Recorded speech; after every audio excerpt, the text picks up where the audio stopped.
rapport 2.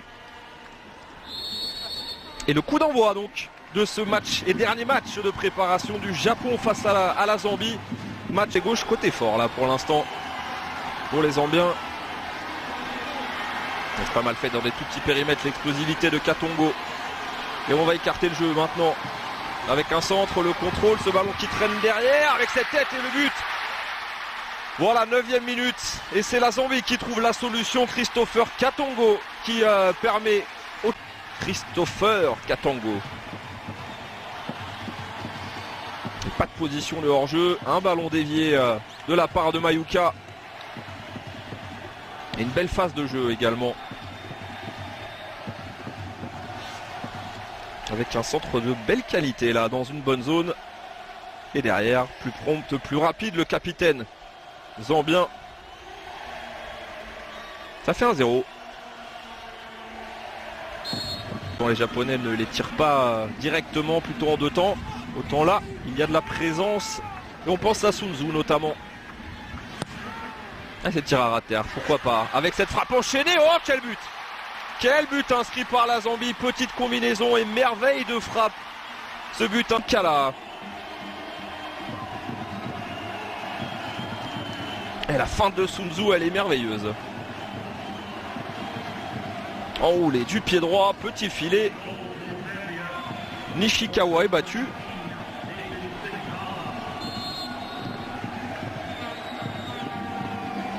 Et on voit déjà quelques petits gestes d'agacement de la place, le crochet. Il n'y a pas beaucoup de solutions, si ce n'est le relais. Il fonctionne ce relais avec le centre de Kagawa, le ballon qui est dévié. Et c'est un penalty pour le Japon. La main, elle est là et c'est également Emmanuel Mbola donc. Eh bien le Japon va peut-être pouvoir se relancer et sa 56e sélection.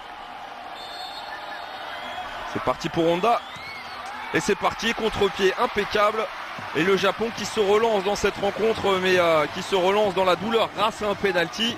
Pas sûr que ça rassure Alberto Zaccheroni, mais en tout cas, il n'y a plus le succès arraché contre le Costa Rica. Bien le coup après le score, il n'y a plus qu'un but de retard maintenant.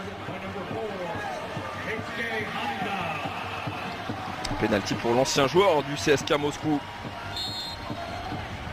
C'est un joueur de Nagoya également au Japon. Ouais, bon décalage là sur le côté gauche avec Kagawa. Oh, le centre de Kagawa, centre directement dans les buts. Et l'égalisation du Japon, eh bien dites-moi, c'est et de retour.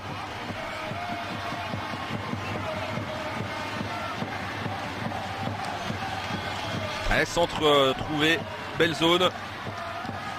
Yaokuba qui vient faire semblant de toucher ce ballon. Il ne peut pas faire grand chose là. Nsabata battu dès le départ de ce centre-tir.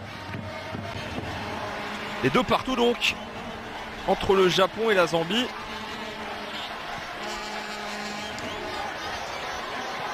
Finissent mieux les Japonais là. Peut-être un élan retrouvé avec un joli geste. Oh, le but de Honda, coup sur coup. Les Japonais qui inversent complètement le sort et l'issue de cette rencontre.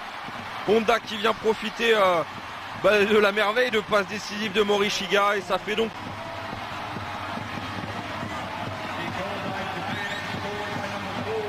Et ralenti qui a du mal à partir, mais quel travail fait par Masato Morishiga. Ouais, il élimine l'entrant là, Musando. Et le tacle impeccable de Honda pour le doubler.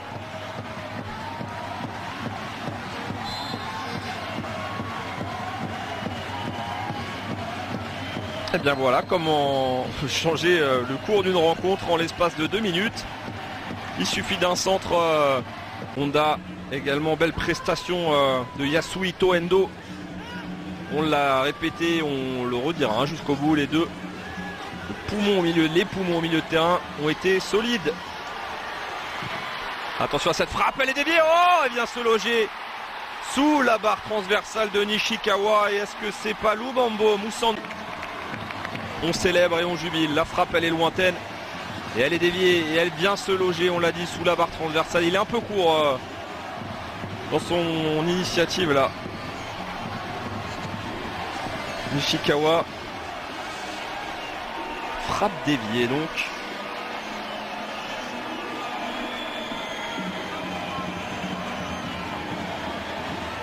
Aoyama.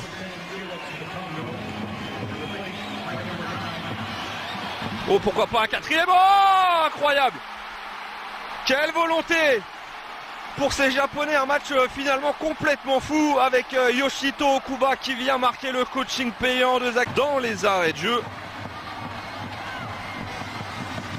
Contrôle parfait, frappe enchaînée, rien à dire. Le long ballon là envoyé justement par Aoyama. Et le contrôle parfait, et c'est assez rare pour le préciser, mais Sun Tzu cette fois-ci était en retard. Il a été quasiment irréprochable tout au long de la rencontre, malgré le fait que son équipe ait pris 4 buts. Voilà le quatrième buteur.